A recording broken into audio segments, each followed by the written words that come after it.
마태복음 16장 21절로부터 28절까지의 말씀입니다. 여기에 이제 죽음과 부활을 처음으로 이루시는 말씀을 하시는 거예요. 이게 여기 이제 예수님을 기본적으로 이제 여러 가지로 예수님을 표현을 하는데, 우리가 이제 메시아라는 표현을 하는데, 메시아는 그리스도라는 뜻이에요. 그래서 그리스도라는 말이 이제 히브리 말로 메시아였고, 그거를 헬라어로 이렇게 옮겨서 기름 부음 받은 자가 그리스도. 그러니까 똑같은 말이죠. 사실은 같은 말이라는 거예요. 같은 말.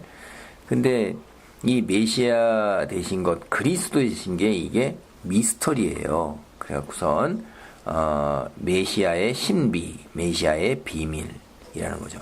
이건 하나님께서 예수님을 이제 그리스도로, 메시아로 보내시는데, 그분이 메시아가 기름 부음 받은 자는 이 유대 시대에 세 사람밖에 없어요. 제사장이요, 선지자요, 그 다음에 왕이란 말이에요. 근데 그 선지자라는 거는 하나님의 말씀으로 백성들을 가르치고 깨우쳐서 하나님께로 돌아오게 하는 거예요. 그 마음이 세상으로 향하지 않도록. 그 다음에 제사장이라는 것은 죄를 지었을 때 그 죄를 하나님 앞에 중개하는 사람으로 나가갖고 속죄를 하도록 도와주는 사람이란 말이에요. 그 절차를 하는 사람이에요. 그러니까 속죄, 죄인이 하나님 앞에 서지 못하니까 죄를 사하는 그러한 그 하나님께 받은 권세를 가지고 그 절차대로 하나님께 제사를 드리는 거죠. 그러니까 속죄하고 관계가 있는 거예요. 제사장은 속죄, 제사장은 백성들의 죄를 속하는 거예요. 그다음에 왕이라는 것은 하나님의 다스림을 위임받아가지고 하나님의 백성답게 거룩한 삶으로 살아갈 수 있도록 그들을 이 모든 세상의 모든 악한 권세로부터 보호하고 그들이 하나님 말씀에 어긋나게 했을 때는 그거를 어떻게 하냐면 다스리잖아요. 심판하고 재판을 할 수 있는 권한을 가지고 있는 이런 사람들이 이제 뭐냐면 기름 부음 받은 자예요. 근데 예수님이 기름 부음 받은 자라는 비밀이란 말이에요. 이게 비밀이에요. 미스터리라고 이제 보통 하고는 시크릿이라는 말을 써요. 영어로는. 그래서 이게 비밀이고 신비한 거예요. 어떻게 예수님이 그렇게 오셨는가 하는 거예요. 여기에서 초점은 어디에 있냐면 이 오늘 본문에서는 통치자도 되시고 왕이시죠. 왕중 왕이니까. 그 다음에 하나님의 말씀을 가르치니까 선지자죠. 그런데 여기서 더 중요한 것은 오늘 본문에서 얘기하는 것은 하나님 앞에 제사장으로서 인류의 죄를 속하는 그런 방안을 가지고 계신 거예요. 그게 이제 당신이 돌아가시고 다시 그 살아나시는 것. 이 죽음과 부활이 우리의 죄를 속하시고 그 다음에 우리에게 영원한 생명을 부여하는 그런 것을 본보기로 이제 보여주는 것. 이게 그게 놀라운 비밀, 하나님께서 우리를 위해서 준비하셨던 비밀이라는 거예요. 그거를 왜 이 처음으로 이루시는 게 어느 때냐면 우리가 앞절 보면 16장 그 13절로부터 20절에 보면 시몬 베드로가 이제 주는 그리스도시요 살아계신 하나님의 아들이니이다. 이렇게 처음으로 고백한 거예요. 고백했을 때 예수님께서 그것을 어떻게 하시냐면 내가 복이 있도다.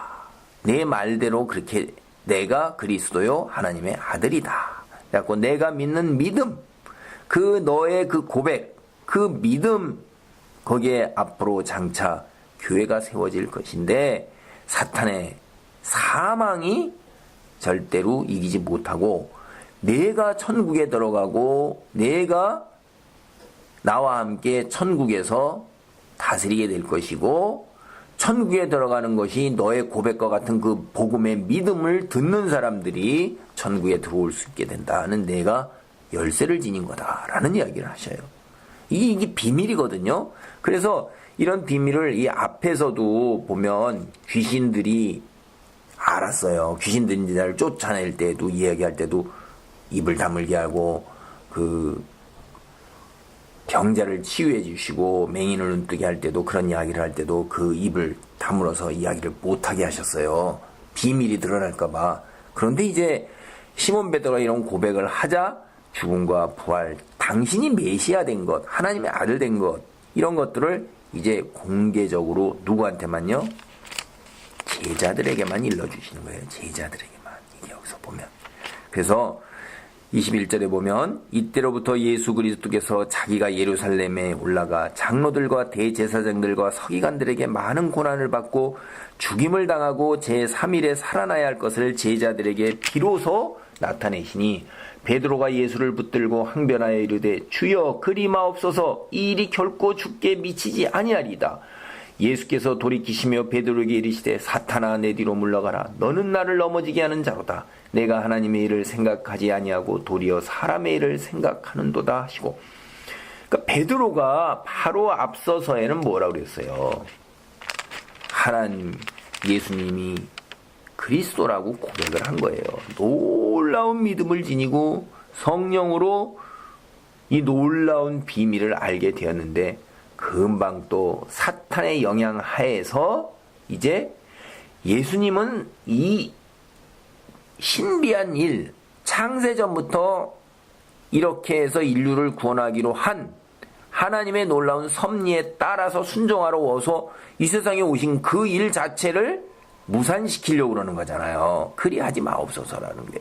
그럴 때 하나님의 일을 생각지 않고 사람의 여기에 이 땅에서 사는 동안 그러한 놀라운 순환 속에서 고난 속에서 살아야 되는 것을 누가 좋아하겠어요?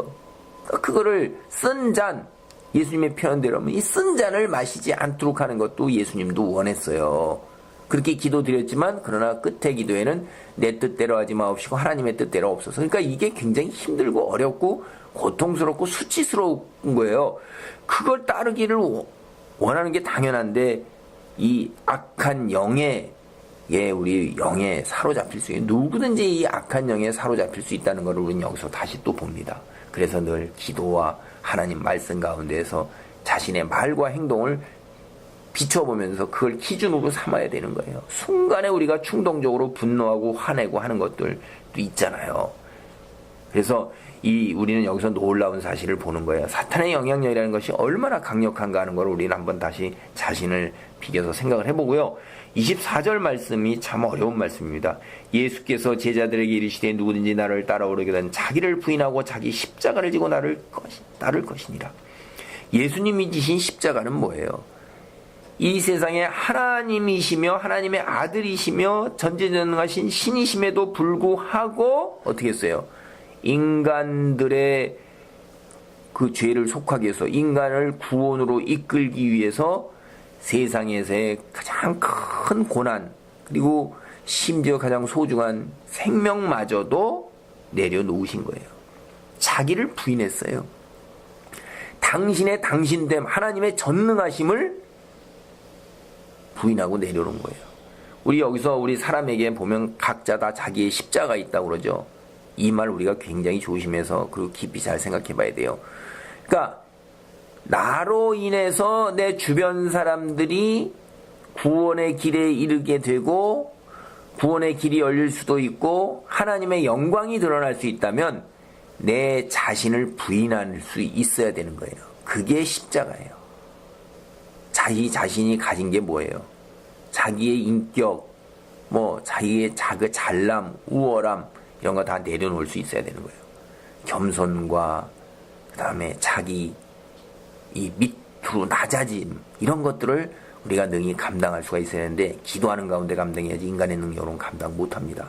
남들로 받은 조롱과 멸시와 모욕과 인격적인 온중, 자존심 이런 거 내려놓는 게 굉장히 어려운 거예요. 육체적 고통 때로는 있을 수 있어요. 심적인 고통은 말할 수도 없고. 그런데 그것이 하나님의 영광을 드러내서 그들로 하여금 살아계신 하나님을 바라보게 하고 예수 그리스도 믿는 사람들은 역시 거룩하다, 우리하고 다르다라는 것들을 그들이 깨닫게 하고 그들에게 복음을 전할 때 그들이 혹시 복음으로 돌아올 수 있도록 하기 위해서 십자가를 지는 거예요. 이게 무조건적인 희생이 아닌 것입니다. 그래서 그럴 경우에 이게 자기의 가진 것 이런 것들을 내려놓을 수 있어야 한다는 이야기예요. 그럴 경우에 어떻게 되냐? 누구든지 제 목숨을 구원하고자 하면 잃을 것이요 누구든지 나를 위하여 제 목숨을 잃으면 찾으리라. 사람이 만일 온 천하를 얻고도 제 목숨을 잃으면 무엇이 유익하리요? 사람이 무엇을 주고 제 목숨과 바꾸겠느냐? 그러니까 이 세상 사람들, 대부분의 사람들도 그렇죠. 거의 현재가 굉장히 중요한 거예요. 현재를 견뎌내기가 사실 어려운 것입니다. 그건 우리는 안목이 없기 때문에 현재를 인내와 그 오래 참음으로 버티고 나가는 것이 쉽지가 않은 거예요. 이건 인간은 거의 불가능한 거고요. 그래서 기도해야 되는 건데 세상 사람들은 지금 외에는 눈에 보이지 않는 거죠. 믿질 않으니까. 그러니까 천하를 얻는 것, 권력과 재물과 쾌락이 세상의 전부인 거예요. 자신의 우월함과 남을 다스리는 위치에 올라서는 것이 세상의 전부인 거예요. 이게 천하잖아요. 그런 거 얻은 다음에 그 다음에 지옥 가면 끝이잖아요. 그러니까 아무 소용이 없는 거예요. 잠깐 동안 누리다가 지옥에 가서 슬퍼서 이를 갈면서 울고 있는 이런 상황이 될 때 이게 뭐예요? 아무것도 아니죠. 그러니까 이 땅에서 누리는 것, 제 목숨, 이 땅에서 천하를 얻는 것을 내려놓는 거를 제 목숨을 내려놓는 거예요. 제 목숨을 내려놓는 것. 그럴 때 27절 아버지의 영광으로 천사들과 함께 오리니 그때 각 사람이 행한 대로 갚으리라. 온 천하를 얻기 위해서 산 사람들은 그 천하를 얻는 그 내가 그렇게 위해 살았으니까 그 삶에 대한 보상, 네 믿는 대로 네가 행한 결과대로 가는 거예요. 지옥으로. 그러나 세상의 것을 내려놓고 영원한 생명을 위해서, 영생을 위해서 자기 십자가를 진 사람들은 천국으로 가는 거예요. 이게 행한 대로 갚는 것입니다. 진실로 너에게 이르노니 여기 서 있는 사람 중에 죽기 전에 인자가 그 왕권을 가지고 오는 것을 볼 자들도 있느니라. 이 12 제자 중에서 인자는 예수님이 당신을 가리키는 말이에요. 인간의 모습으로 오셨다.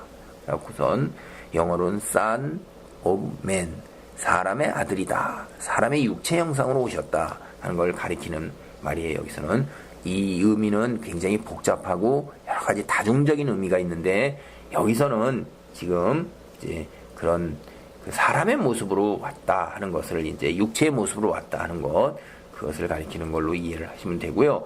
이 말이 굉장히 어려운 말입니다. 12 제자들은 이 말을 믿고 이후에 예수님이 부활하신 후에도 초대교회에서는 재림이 곧 있을 거라고 믿었었는데 사실 재림은 지금 예수님이 오신 후 2000년 지나도 이루어지지 않고 있어요. 종말이 점점 다가오고 있다는 건 우리는 알지만은, 그래서 이 말을 어떻게 풀어야 하는 것은 굉장히 어려운 난제입니다.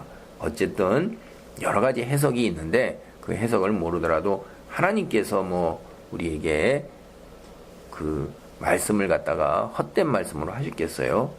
이 왕권, 이 12 제자들이 천국이 침투해서 예수님의 그 통치권이 미치는 것을 이들은 사실은 봤어요. 귀신이 쫓겨나가는 것, 이것 자체가 사탄의 왕국에서 하나님의 다스리는 하나님의 왕국, 예수님이 왕권을 가지고 오신 거예요. 강한 자가 약한 자를 결박하는 거니까 이미 사탄의 왕국이 부서지기 시작하고 그 영역에서 쫓겨나기 시작한 거예요. 그런 것으로 보면 아마 이해가 될 거라는 생각이 듭니다. 굉장히 어려운 말씀, 자기 십자가를 진다 하는 이 말씀을 깊이 생각을 해보시고 예수님이 이런 어려움을 다 순환을 감당하셨다는 것, 절대로 쉽게 우리의 구원이 이루어진 건 아니라는 것. 우리 역시 제자가 스승보다 뛰어나지 못하기 때문에 제자 역시 스승과 마찬가지로 어려움과 고난 속에서 이 땅의 인생의 여정을 하늘나라를 향해 나아갈 것을 다른 곳에서는 말씀하고 계셔요. 오늘 이제 순환주간 시작되는데 우리가 이 땅에 살면서 정말 얼마나 힘든 경우가 많습니까?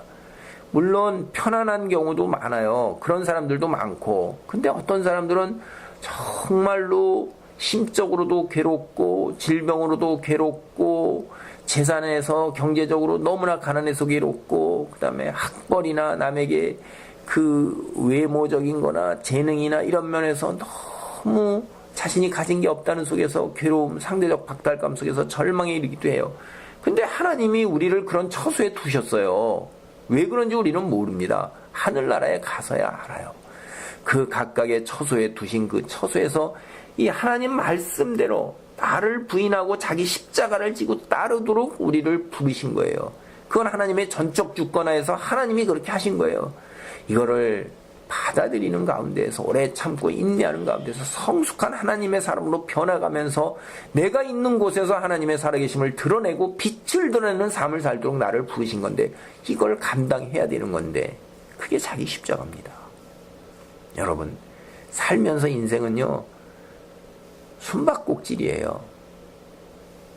행복과 불행이 다 섞여 있고 다른 성경, 구약 성경에 봐도 하나님께서 인간이 예측을 못하도록 섞어 놓으셨다고 말씀을 하셨어요. 하나님께 간절히 무릎 꿇고 기도하는 가운데 어려움과 고통을 하나님께 미주알고주알 다 아뢰면서 평강 주시기를, 믿음 주시기를, 그래서 수고하고 무거운 짐을 내려놓을 수 있기를 기도하는 가운데 맡은 처소에서 십자가를 지는 놀라운 능력의 사람으로 우뚝 서기를 바랍니다. 그것이 우리에게 주어진 하나님의 소명이고 사명인 줄로 믿습니다. 인내가 괴롭고 힘들고 고통스럽지만은 하나님께서 주시는 위로와 평강 속에서 또 하나님께서 덧입혀 주시는 영광의 그 놀라운 소망 속에서 하나님께서 우리를 붙들어 주시는 그 힘으로 우리가 감당할 수 있으리라 믿습니다. 그를 위해서 기도하는 가운데 주께 영광 돌리는 귀한 자리이기를 바랍니다. 아멘.